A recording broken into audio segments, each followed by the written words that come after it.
케빈 워시 연방준비제도 의장이 물가 잡기에 주력할 것을 강조해 기준금리 인상도 불사하겠다는 신호를 보낸 것으로 해석되고 있습니다. 미국에서 올해 첫 홍역 사망자가 발생했다는 발표를 둘러싸고 연방보건복지부와 펜실베니아주가 정면으로 충돌하고 있습니다. 인공지능 시대가 본격화되는 미국에서 향후 10년간 헬스케어와 사회지원, AI 테크 업종의 일자리가 주로 증가할 것으로 전망됐습니다. 청소년들의 SNS 중독을 유도했다는 주정부들의 소송에 대해 메타가 최대 167억 달러를 지급하고 이용 제한을 대폭 강화키로 했습니다. 트럼프 행정부는 불법 체류자들뿐만 아니라 TPS, 인도적 패럴, 유학, 취업 비자를 재조사해 취소하고 범죄 시에는 영주권도 박탈하는 초강경 이민 단속을 펼치고 있는 것으로 간주되고 있습니다.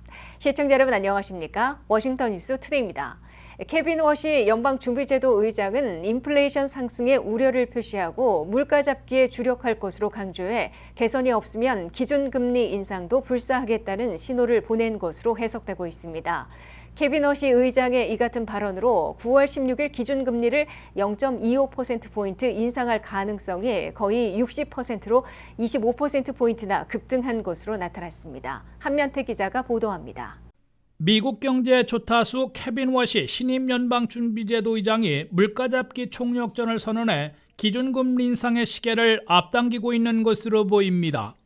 매년 8월 말 연준 정책 기조를 발표해온 잭슨홀 미팅에서 케빈 워시 연준 의장은 분명한 기준금리 변경을 약속하지 않으면서도 물가 잡기에 주력할 것임을 강조한 것으로 기준금리 인상도 불사하겠다는 신호를 내놓은 것으로 간주되고 있습니다. Inflation is running above our 2% target. So the Fed's predominant focus right now should be on prices. That underlying inflation is moving to our objective clearly and at sufficient speed. Otherwise, we have work to do. 케빈 워시 연준 의장은 와이오밍주에서 열린 잭슨홀 미팅에서 올여름 인플레이션 상승이 예상보다는 진정됐으나 분명히 개선된 것은 아니어서 여전히 우려하고 있다고 밝혔습니다.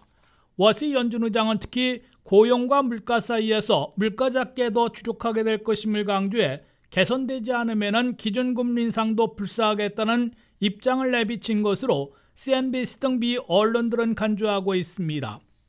워시 연준 의장은 미국의 인플레이션이 우리의 목표 쪽으로 충분한 스피드로 움직이도록 해야 할 것이라며 물가 잡기에 주력하겠다는 입장을 밝혔습니다. 워시 의장은 연준은 물가 잡기를 위한 투쟁에서 해야 할 일을 다하지 못할 수도 있다면서 물가가 개선되지 않으면 이를 떨어뜨리기 위해 기준금리를 올리는 조치를 취할 수도 있음을 내비쳤습니다. 케빈 워시 연준 의장은 자신을 지명해준 도널드 트럼프 대통령으로부터 기준금리를 대폭 내려야 한다는 공개 압박을 받고 있는 반면 미국 물가가 연준 목표치인 2%보다 훨씬 높은 CPI 3.4%, PCE 3.7%로 높게 나와 금리를 올려야 하는 난감한 처지에 빠져 있습니다. 케빈 워시 연준 의장의 잭슨홀 발언으로 연준이 9월 16일 회의에서 기준금리를 올릴 가능성이 급속히 높아지고 있습니다. CME 그룹의 투자자들은 9월 16일 회의에서 기준금리를 0.25포인트 올려 3.75 내지 4%로 인상할 가능성을 59.5%까지 하루 전보다 25포인트나 대폭 올려잡고 있습니다. 연준은 고용지표와 물가지수를 보고 기준금리를 결정하고 있습니다. 이에 따라 케빈 워시 연준 의장이 이끄는 공개시장위원회는 오는 9월 16일 정례에 앞서 4일 발표되는 8월 고용지표와 11일 나올 8월 CPI 소비자 물가지수를 보고 기준금리 동결 또는 0.25포인트 인상을 결정할 것으로 예상되고 있습니다. 연준은 올해 안에 단 한 번 0.25포인트 인상할 것으로 예고해놓고 있는데 12월 9일 인상설이 지배적이었으나 좀처럼 물가가 잡히지 않으면서 9월 16일 인상으로 앞당겨질 가능성이 생기고 있습니다. WKTV 뉴스 한면택입니다. 펜실베니아주에서 올해 첫 홍역 사망자가 발생했다는 발표를 두고 로버트 케네디 주니어 보건복지부 장관과 민주당 소속 조시 셔피로 펜실베니아 주지사가 정면 충돌하며 갈등을 빚고 있습니다. 케네디 장관은 이번 발표가 완전히 조작됐을 가능성이 있다고 주장하고 있고 셔피로 주지사는 보건복지부 수장이 검증된 의학 지침을 훼손하고 홍역 대유행을 부추기고 있다고 비난했습니다.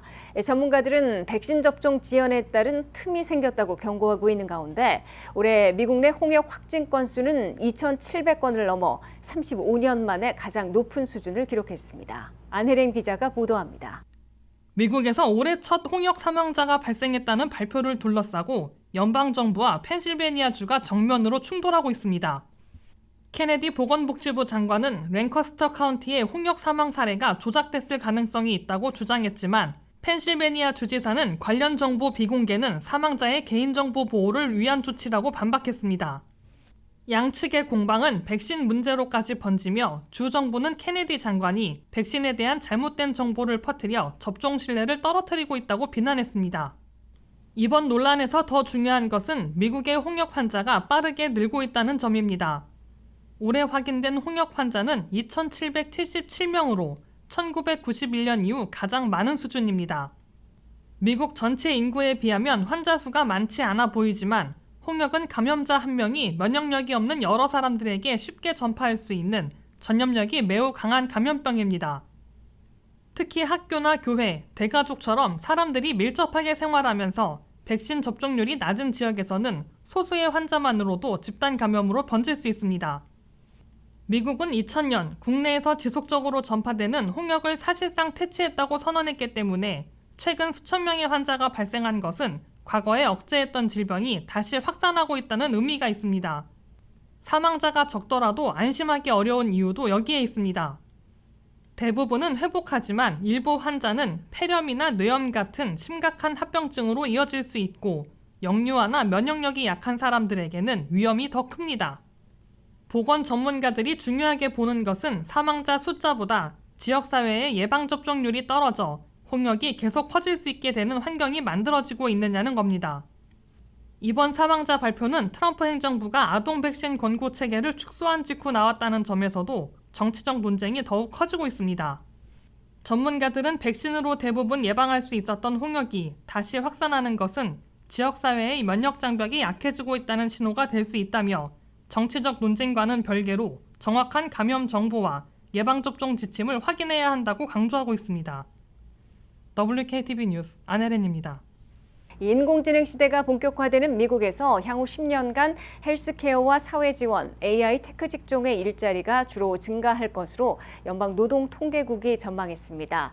인구 고령화에 따라 간호직종인 NP와 RN, 그리고 홈케어 보조직 등 헬스케어 일자리가 대폭 늘어나고 인공지능 시대 본격화에 따라 AI 관련 테크와 프로페셔널 직종에서는 일자리가 많이 요구될 걸로 예상했습니다. 하지만 기존 일자리는 대거 축소될 걸로 노동통계국은 내다봤습니다. 미국의 고용지표를 매달 초 발표하고 있는 연방노동부 산하 노동통계국이 AI 인공지능 시대를 맞아 불안감이 증폭되는 가운데 앞으로 10년간 미국 경제의 일자리 전망 보고서를 발표했습니다. 연방노동통계국은 2025년부터 2035년까지 10년 동안 미국 경제에서는 590만 개의 일자리가 창출될 것으로 내다봤습니다. 총 고용 인구는 1억 7,620만 명으로 10년간 3.5% 증가할 것으로 연방노동통계국은 예상했습니다. 하지만 지난 10년간 일자리 증가율이 10.9%였다는 점에서 AI 인공지능 시대가 본격화되는 향후 10년간의 일자리 증가율이 3분의 1 수준으로 급속 냉각될 것임을 연방노동통계국도 인정하고 있습니다. AI 인공지능 시대에도 모든 직종의 일자리가 줄어드는 것이 아니라 희비가 크게 엇갈릴 것으로 노동통계국은 강조했습니다. AI 인공지능 시대를 이끌어갈 테크니컬 기술자나 프로페셔널 관리 직종에서는 10년간 92만 6,700명이나 요구될 것으로 연방노동통계국은 예상했습니다. 반면 오피스 행정지원에서만 10년간 75만 2,100명이나 일자리를 상실하고 비즈니스와 제조업에서도 감원이 불가피할 것으로 노동통계국은 내다봤습니다. 이와 함께 미술과 예술, 디자인, 연예, 오락, 스포츠, 미디어 업종에서도 일자리가 억제될 것으로 예상했습니다. AI 인공지능 시대에도 인구 고령화에서 더 많은 사람이 직접 도와야 하는 헬스케어, 사회지원 직종의 일자리가 주로 급증할 것으로 연방노동통계국은 예측했습니다. 향후 10년 동안 등록 간호사인 RN은 19만 4,700명이 더 필요하게 되고 이 직종의 중위 연봉은 9만 7,600달러인 것으로 나타났습니다. 간호사로서 대학원 과정을 이수해 긴급 진료나 처방전까지 쓸 수 있는 NP, 즉 널스 프랙티셔너도 10년간 13만 7,800명이나 더 늘어나게 되는데 중위 연봉은 13만 2,300달러로 집계되고 있습니다. 헬스 서비스 기관의 매니저들도 10년간 15만 5,100명이 증가하게 되는데 중위 연봉은 12만 3,900달러인 것으로 나타났습니다. 향후 미국에서 가장 많이 늘어날 직종의 일자리는 노인들을 요양원이나 집에서 돌보는 홈헬스케어 보조원들로 10년간 84만 7,300명이나 급증할 것으로 연방노동통계국은 내다봤습니다. 그러나 이 직종은 단순 노동직이어서 중위 연봉은 3만 5,800달러에 그치고 있습니다. 두 번째 많이 증가할 직종의 일자리는 유통물류업종의 물품관리직으로 25만 700명이 늘어나는데 중위 연봉은 3만 7,300달러로 나타났습니다. 세 번째 많이 증가할 직종은 패스트푸드, 즉 즉석 음식점 종사자들로 22만 3,300명이 더 필요하고 중위 연봉은 3만 1,200달러인 것으로 집계됐습니다. 요리사들도 10년간 17만 1,400명이 늘어날 것으로 예상됐는데 중위 연봉은 3만 7,400달러로 낮은 편으로 나타났습니다. 건설 노동자들은 10년간 10만 9,300명이 늘어날 것으로 예상됐는데 중위 연봉은 4만 7,000달러로 집계됐습니다. 페이스북과 인스타그램을 운영하는 메타가 청소년 SNS 중독을 유도했다는 주정부들의 소송을 해결하기 위해 최대 167억 달러를 지급하고 이용 제한을 대폭 강화하기로 했습니다. 18세 미만 이용자는 두 플랫폼을 합쳐 하루 2시간까지만 사용할 수 있고 자정부터 오전 6시까지는 부모 승인 없이는 접속할 수 없게 됩니다. 이는 단순 권고가 아니라 SNS 이용 방식 자체가 바뀌는 조치여서 실제 시행 시 상당한 변화가 예상됩니다. 안혜린 기자의 보도입니다. 청소년의 SNS 과몰입을 둘러싼 미국 최대 규모의 법적 분쟁 하나가 합의에 이르렀습니다. 메타는 캘리포니아와 뉴욕 등 47개 주와 합의안을 마련하고 우선 약 117억 달러를 지급하기로 했습니다. 향후 틱톡과 유튜브, 스냅 등 경쟁 업체들도 비슷한 합의를 할 경우 메타의 전체 지급액은 최대 167억 달러까지 늘어날 수 있습니다. 다만 이번 합의는 연방법원의 승인을 받아야 최종적으로 효력이 발생합니다. 가장 눈에 띄는 변화는 청소년 이용시간 제한입니다. 18세 미만은 페이스북과 인스타그램을 합쳐 하루 2시간만 이용할 수 있고 자정부터 오전 6시까지는 접속이 차단됩니다. 제한을 풀려면 부모의 승인이 필요하며 학기 중 평일 오전 8시부터 오후 3시까지는 메시지를 제외한 알람도 꺼지는 학교 모드가 적용됩니다. 청소년 계정에는 AI가 끊임없이 새로운 컨텐츠를 추천하는 방식 대신 본인이 팔로우한 계정의 게시물을 시간 순으로 보는 비개인화 피드를 선택할 수 있도록 했습니다. 또 게시물의 좋아요 숫자를 보이지 않게 하고 외모를 과도하게 바꾸는 일부 사진 필터도 제한됩니다. 청소년 계정은 기본적으로 비공개로 설정되고 낯선 성인이 청소년 계정을 찾거나 연락하는 것도 더 어렵게 만들기로 했습니다. 메타는 청소년이 나이를 속여 성인 계정을 만드는 것을 막는 연령 확인 기술과 13세 미만 아동의 무단 가입을 찾아내는 AI도 강화할 계획입니다. 주 정부들은 그동안 메타가 청소년들이 플랫폼에 오래 머물도록 중독성이 강한 기능을 설계하면서 위험성을 제대로 알리지 않았다고 주장해왔습니다. 메타는 이번 합의가 업계 전체의 청소년 보호 기준이 돼야 한다며 틱톡과 유튜브 등 다른 플랫폼에도 비슷한 조치를 도입할 것을 촉구했습니다. 부모 입장에서는 앞으로 자녀의 SNS 사용 시간을 앱 자체에서 제한하고 심야 접속이나 추천 알고리즘을 통제할 수 있는 장치가 훨씬 강해지는 셈입니다. 다만 시민단체들은 한 회사와의 합의만으로는 부족하다며 모든 SNS 업체에 동일한 청소년 보호 기준을 적용하려면 연방의회의 입법이 필요하다고 지적하고 있습니다. WKTV 뉴스 안혜린입니다. 트럼프 2기 행정부 들어 2천만 명의 불법 체류자들을 전원 추방하는 대대적인 이민 단속뿐만 아니라 합법 거주자들 중에서도 TPS 130만 명, 인도적 패롤 140만 명에게 출국령을 내리고 있고 유학 취업 비자를 재조사해 17만 5천 건을 취소하고 있는데요.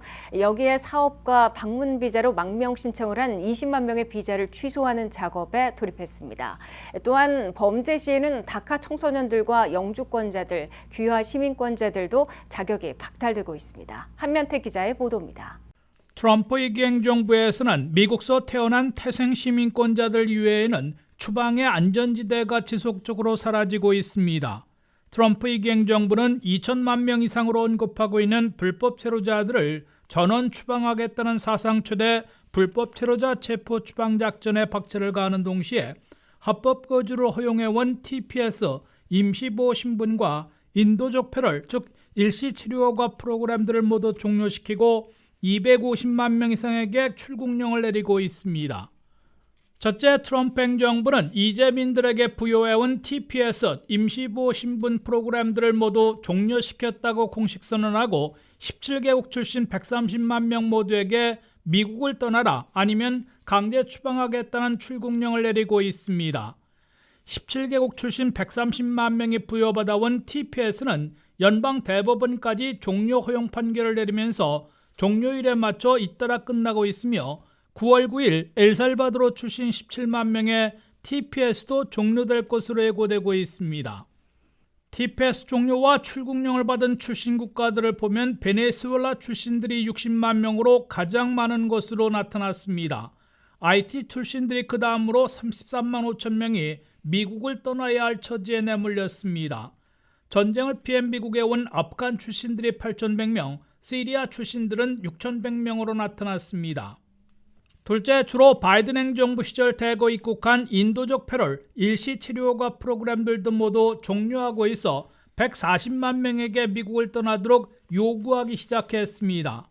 트럼프 행정부는 지난 3월 말 CHNB, 즉 쿠바, IT, 니카라과, 베네수엘라 등 4개국 출신 53만 명에게 부여했던 일시 치료허가를 폐지한다고 발표하고 현재 미국에 있는 40만 명은 미국을 떠나라고 요구했습니다.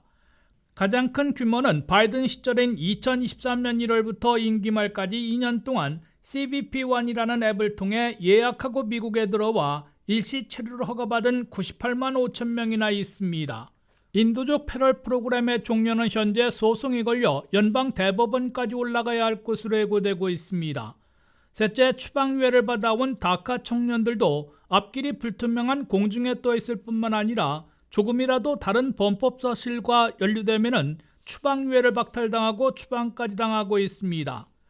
트럼프 행정부 출범 후 다카 청년들 85명이나 범죄 기록이 없는데도 추방당한 것으로 아이스 자료에서 확인됐습니다. 다카 청년들이 추방유예 사유가 없어져 추방 대상으로 분류될 수 있는 경우는 중범죄를 저지른 것은 물론 음주운전 등 그보다 낮은 범법 행위에도 적용될 수 있으며 최근에는 2년마다 갱신해야 하는 워크퍼밋 카드가 이민국의 늑장차리로 만료돼 추방 대상에 꼽히고 있는 것으로 경고되고 있습니다. 다카 수혜자들인 한인 4,500명을 포함한 50만 명의 드리머들이 모든 것을 잃고 추방될지 몰라 극도의 불안에 빠져 있습니다. 넷째, 한국인 10만 명을 포함한 360만 비이민 비자 소지자들은 자칫하면 비자를 취소당하고 미국을 떠나야 할지 모르는 두려움을 겪고 있습니다. 트럼프 이기 행정부 들어 1년 반 동안 17만 5천 명이 비민 비자를 취소당한 것으로 국무부가 발표했습니다.